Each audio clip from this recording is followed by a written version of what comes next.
Bonjour à toutes et à tous, bienvenue sur KTV Quizy FM, le 106.9 pour un temps de parole toujours en direct à la radio et à la télévision. Notre invité aujourd'hui n'est autre que Bertrand Laviec, le patron de Météo France. Il est avec nous. Monsieur Laviec, bonjour. Oui, bonjour Patrick. Merci d'être avec nous et d'avoir accepté notre invitation.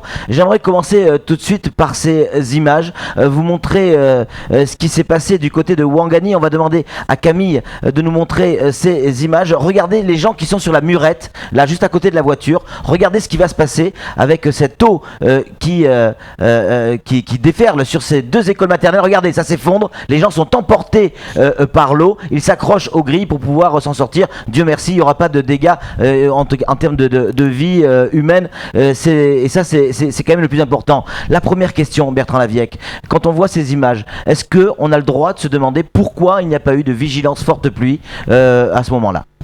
Oui, mais il n'y a pas que la météo là-dedans. En fait, quand on regarde froidement les cumuls, alors je parle froidement parce que ça fait toujours quelque chose de voir ce genre d'image avec potentiellement des blessés, des disparus. Moi, ça me renverse à chaque fois, mais il faut se poser vraiment la question, c'est est-ce qu'il est normal avec des pluies qui sont de l'ordre de 80-100 mm, c'est-à-dire des pluies intéressantes, conséquentes, mais pas des pluies exceptionnelles. On est loin de tous les records, hein. On est vraiment loin des records, hein. Est-ce que c'est normal qu'on ait ce genre d'image ? Est-ce qu'il faut se poser des questions sur l'évacuation des eaux, sur nettoyer les buses d'évacuation des eaux ? Est-ce qu'il est normal aussi de se poser des questions sur la déforestation massive, la construction irraisonnée dans des endroits où il ne faudrait pas, dans des lits de rivières naturelles, etc. C'est tout ça amalgamé. Mais si on prend d'un point de vue strictement météo, j'ai envie de dire, il a plu beaucoup, mais il n'a pas plu d'une manière exceptionnelle. Rien qui justifie une vigilance forte pluie ? En fait, la vigilance forte pluie, comme toutes les autres vigilances, ça repose pas sur des critères du doigt mouillé. C'est pas, je vais pas me lever le matin en disant tiens, je vais mettre une vigilance ou pas. En fait, on répond à des critères très précis. Et parmi ces critères précis, il y a le critère de est-ce que c'est une situation exceptionnelle ? C'est-à-dire, est-ce que c'est une situation qu'on rencontre une fois tous les 2 ans ou une fois tous les 10 ans ? C'est ça. Et là, on était dans une situation qui, malheureusement, en termes de cumul de pluie, on rencontre plusieurs fois dans l'année. Donc, il n'y a pas de vigilance. On ne peut pas mettre de vigilance. Si on mettait des vigilances avec ce genre de choses, on mettrait des vigilances quasiment tous les jours pendant la saison des pluies. Et après, c'est Pierre et le loup, hein. C'est-à-dire que si on met une vigilance tous les jours, le jour où il y a vraiment quelque chose qui arrive, les gens ils perdent l'habitude et puis c'est là où il y a des dégâts. Clairement, on a vu sur ces images, on va le voir maintenant sur les images du côté de je sais plus où, on voit un gamin. C'est la rivière qui sort du lit, qui emprunte les routes et qui inonde les routes. On va regarder ensemble les images. Camille va nous les montrer, mais c'est quoi ? C'est parce qu'on a construit là où il fallait pas ? Non, en fait, l'eau, elle doit descendre. C'est un principe physique de base, c'est que l'eau, elle doit toujours trouver un endroit, un chemin pour passer. Si elle n'arrive pas à passer par des écoulements naturels ou que l'écoulement prévu forcé, donc typiquement les caniveaux, elle peut pas s'écouler dedans parce que ou il est sous-dimensionné ou il est bouché, elle va essayer de passer par autre part. Et généralement, un endroit plat et en pente qui est autre part, c'est les routes. Quand on voit ces images, un gamin qui marche dans un torrent d'eau sur la route, ça m'interpelle évidemment. Ça m'interpelle aussi de savoir pourquoi le gamin est sur la route tout seul. Mais voilà, effectivement, c'est des images qui sont impressionnantes, mais en termes de météo, on risque d'avoir des épisodes comme ça très très très très très fréquemment, puisque ce n'est pas un problème météo, c'est aussi un problème lié à l'urbanisme, etc.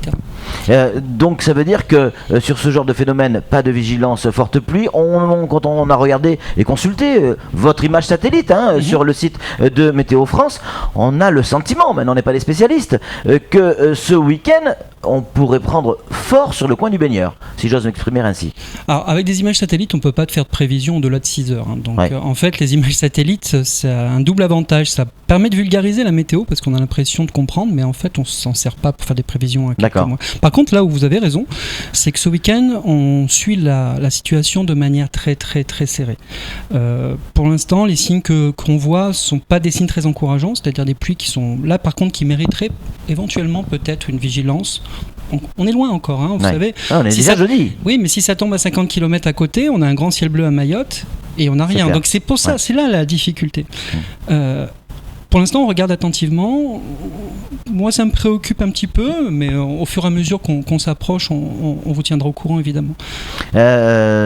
Comment on doit se comporter si effectivement, en imaginant que ce week-end, on a un épisode pluvieux plus important que celui qui n'a pas mérité une vigilance forte pluie. Donc on peut imaginer que si jamais il y a une vigilance forte pluie qui s'est déclenchée pour ce week-end, les pluies seront plus fortes. Quel comportement on doit avoir? Alors le premier comportement, c'est un comportement facile à faire pour tout le monde. C'est de se tenir au courant. Écoutez Quasi, écoutez d'autres radios, mais Maillot de Première aussi, oui. Voilà, écoutez Maillot de Première, mais écoutez n'importe quel média qui vous serez au courant. On vous enverra les bulletins régulièrement si on passe en vigilance. Pour l'instant, c'est pas le cas. Ouais. Et voilà. puis et puis après, il y a des conseils de comportement de base. Pas aller se balader au milieu du flot. Ce qu'on vient de voir là à l'instant. On a d'autres images sur un carrefour à Sada. Camille va nous le montrer. Vous allez voir. Limiter les déplacements, ça sert à rien de prendre sa voiture pour essayer d'aller récupérer un pack d'eau ou récupérer d'aller faire 2-3 courses alors qu'on est dans une situation comme ça, parce que c'est là. C'est-à-dire ça, ces images, des gens qui marchent, qui sont au milieu de la route avec de l'eau jusqu'au genou, ça faut pas. Évidemment, faut pas, parce que quand on voit, là, vous voyez l'eau, on voit pas à travers, elle est boueuse, c'est normal, elle charrie de la terre. À l'intérieur, il peut y avoir n'importe quoi, c'est-à-dire des morceaux de bois, des choses. Morceaux de ferraille. Ou des morceaux de ferraille. Un morceau de ferraille qui arrive à 15-20 km/h sur les tibias, ça fait jamais du bien, quoi. Non, c'est clair. Surtout pour un petit garçon ou une petite fille. Parce qu'un petit garçon ou une petite fille de 2-3 ans, moi j'ai 2 enfants de 2 ans, donc je vois très bien à quoi ça ressemble. S'il se prend un morceau de ferraille charrié, il tombe. Et quand il tombe, il se noie. C'est clair. Et dans les conseils, Patrick, on peut rajouter les conseils de vigilance habituels en période cyclonique, c'est avoir des bougies, débrancher les appareils électriques. Là, on parle pas de cyclone, là on parle de pluie. Oui, mais si on a un gros épisode avec beaucoup de pluie, on est un peu habitué aux coupures d'électricité et tout ça. En fait, il y a une différence quand même importante entre une alerte cyclonique et une vigilance. C'est aussi sur la longueur du phénomène. C'est-à-dire que là les porte-pluies qu'on risque d'avoir ce week-end, encore une fois, c'est juste, on suit ça, on tiendra au courant, mais voilà, on n'y est pas encore. Ça va passer, ça va passer vite. En 2 jours, il n'y a plus rien. Alors qu'un cyclone, généralement, ça dure plus longtemps et surtout, les dégâts principaux arrivent après. Ouais. Donc voilà, faut rester aussi lucide, mais il faut pas faire de choses comme partir, en gros, vraiment la base, c'est écouter attentivement ce qu'on vous raconte par les médias. Vous avez un rôle à jouer aussi. Ouais. Et le deuxième sujet, c'est si vous n'avez pas à vous déplacer, tentez pas le diable, quoi. Ça sert à rien de se déplacer. On a vu des gens, Bertrand, je sais pas si Camille va nous montrer les images, qui sortaient pour attacher leur voiture au poteau de la maison, parce que là, les voitures étaient emportées. Oui. On voit des voitures attachées avec des cordes au poteau. Elles s'attachaient entre elles, ils attachaient les véhicules entre elles pour éviter d'être emportés. On peut pas rester inactif, on peut pas rester sur la terrasse, regarder ces voitures emportées sans rien tenter. Je comprends. Regardez, quand on voit ces biens qui partent comme ça.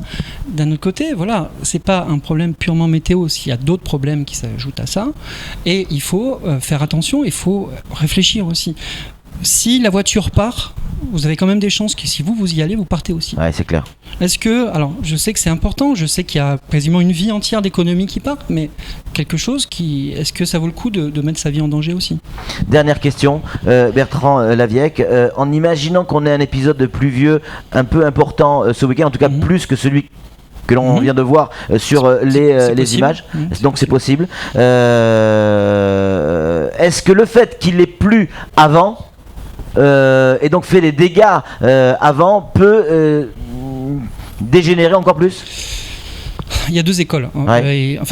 Je vais dire oui et non. C'est pas une réponse de Normand. C'est d'un côté, oui, c'est-à-dire que ça peut faire plus de dégâts parce que les sols sont saturés d'eau, donc ça a tendance à s'écouler plus facilement. Et les descentes, les voies naturelles qu'a trouvé l'eau permettent que ça s'accélère. D'un autre côté, non, c'est-à-dire que ça a charrié quand même un maximum toutes les boues et toutes les poussières qui étaient accumulées tout au long de la saison sèche. C'est les premières pluies, en fait, des saisons des pluies importantes. Bertrand Laviec, merci beaucoup d'être toujours aussi disponible, que ce soit au téléphone pour un direct, à chaque fois qu'on en a besoin, ou pour un plateau. Merci de votre disponibilité et de votre éclairage. Allez, c'est tout pour ce temps de parole. Tout de suite, la suite de nos programmes.